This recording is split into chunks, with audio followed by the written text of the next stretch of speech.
Hello बच्चों, let's see the question. और question is P plus Q जो है जो भी हमारे पास है पी प्लस क्यू, इसकी जब रिएक्शन होती है तो हमारे पास आता है एनिसोल। देन हम इसकी अगेन रिएक्शन करवाते हैं एच आई के साथ में, तो आर और एस हमें मिलता है। ठीक है, तो हमें बताना है कि ये जो स्टेटमेंट हमें दिए गए हैं इनमें से कौन सा करेक्ट होगा। हमें बताना है कि पी और क्यू जो है वो C6H5ONa होगा या C2H5Cl होगा। आर और एस जो है C6H5I CH3OH होगा।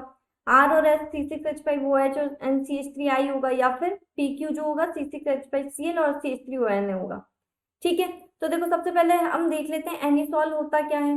ठीक है, एनिसोल किसे बोलते हैं, तो देखो जो बेंजीन रिंग होती है उसके ऊपर होता है हमारा OCH3, ये हमारा एनिसोल होता है, या फिर इसे हम बोल सकते हैं C6H5OCH3।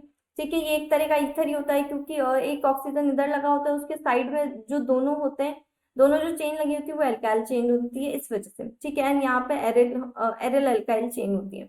ठीक है, ये होता है। अब देखो यहाँ पर जो है हमें बोला गया P प्लस क्यू, है ना।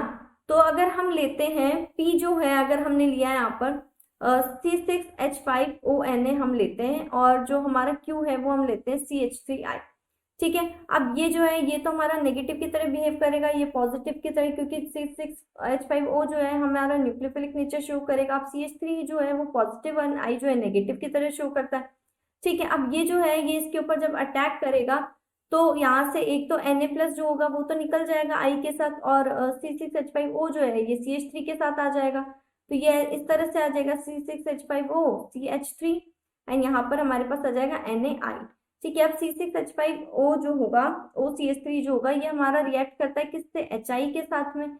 अब जब ये रिएक्ट करेगा तो H प्लस और I माइनस है, तो I माइनस तो चला जाएगा हमारे पास, हमारे CH3 के साथ, और H प्लस जो है हमारे पास इधर आ जाएगा C6H5O के साथ।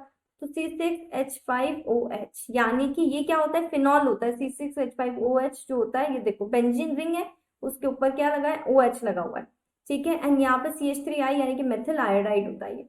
ठीक है, तो अब यहाँ पर अब हम बात करते हैं हमारे पास P और Q क्या है। देखो फर्स्ट जो दे रखा है P क्या है, C6H5ONa। ठीक है, ये तो बिल्कुल सही है, बट Q जो है ये हमारा रॉन्ग है, तो ये नहीं है। बी जो है उसमें आर और एस दिया हुआ है, आर दिया हुआ है C6H5I एंड CH3OH, तो ये भी रॉन्ग है। ठीक है, सी जो है उसमें आर और एस दिया गया है C6H5OH, यानी कि फिनॉल दिया गया है, और जो हमारा एस है वो हमें दिया गया मेथिल आयोडाइड, तो सी ऑप्शन हमारा करेक्ट है। डी ऑप्शन जो है वो भी हमारा रॉन्ग है, क्योंकि इसमें कुछ और ही दिया हुआ है। ठीक है, तो ऑप्शन नंबर सी जो होगा ये हमारा फाइनल आंसर होगा। I hope you understand. Thank you and best of luck.